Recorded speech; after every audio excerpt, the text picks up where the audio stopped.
Hello everyone, welcome to my channel Magnesh Lens.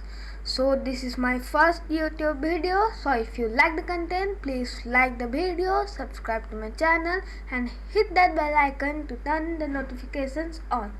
So today I'll tell you how can you as a passenger tell the difference between an Airbus and a Boeing. Now, aircraft these days look very similar and often only pilots, plane spotters and flight attendants can quickly recognize nearly every aircraft type either from the ground or in the air.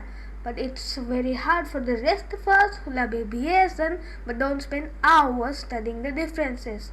So today I'll tell you a few easy visual references you can spot and quickly determine which plane you're about to get on. So let's get started.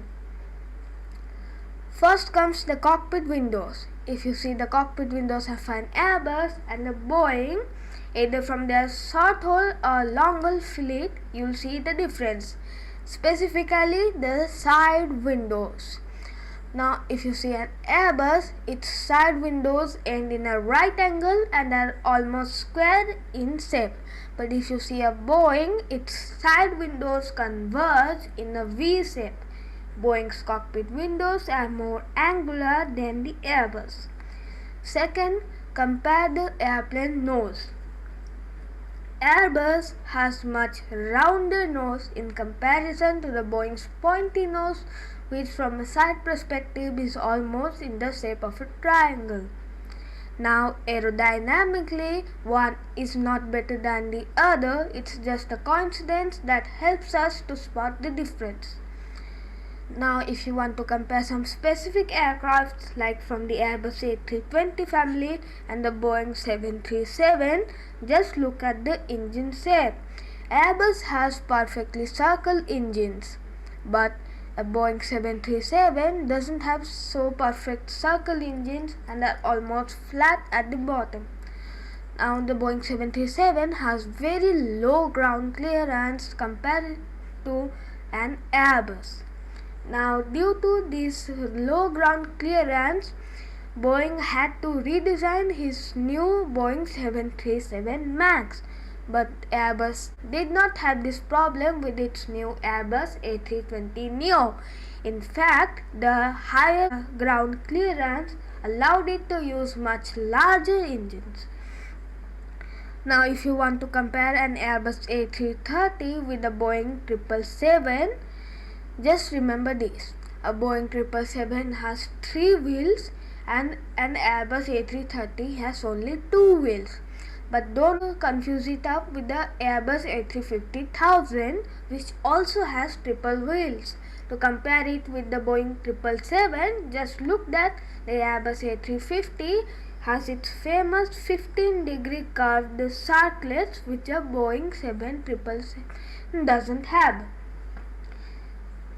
Airbus has circlets which are small and Boeing has winglets which are large. Something the Boeing 777 doesn't lack is engine size. They are absolutely massive.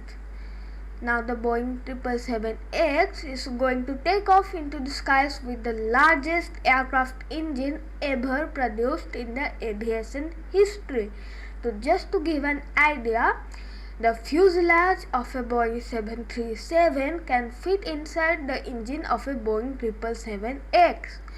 Now, if you want to compare the Airbus A380 with the Boeing 747, just look at the Boeing 747's famous hump, which covers 1/3 of the upper deck. But if you see an Airbus A380, it has a full-length upper deck. Now, if you want to compare the Boeing 747-400 and the Boeing 747-8, just look that the Boeing 747-400 has winglets and the Dash 8 doesn't have it, and the Dash 8 is a little bit longer. Now, if you want to compare an Airbus A330 with the Boeing 767, watch them both land. If you see an Airbus A330, it has a backward tilting landing gears. But if you see an Boeing 767, it has a forward tilting landing gear. And the Airbus A330 has circlets which come at a 30-degree angle from the wing, and the Boeing 767 often doesn't have it. But if she does, they are absolutely massive and come out at a 90-degree angle from the wing.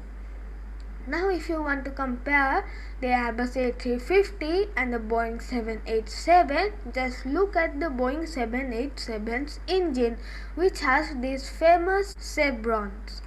Now these chevrons look good, but they reduce the noise in the cabin. Now the Airbus A350 doesn't have it and has reduced its noise by other means. And if you see, Airbus A350's front cockpit windows look like the Beagle Boys mask from the DuckTales. Some of these mentioned features are either aerodynamically improvements over the years, manufacturing quirks by the engineers, noise reduction enhancements, or just coincidences.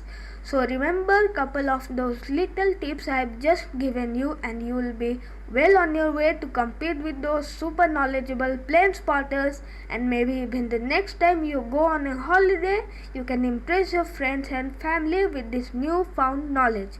And don't forget, a good pilot is always learning disguised as a passenger. Thank you.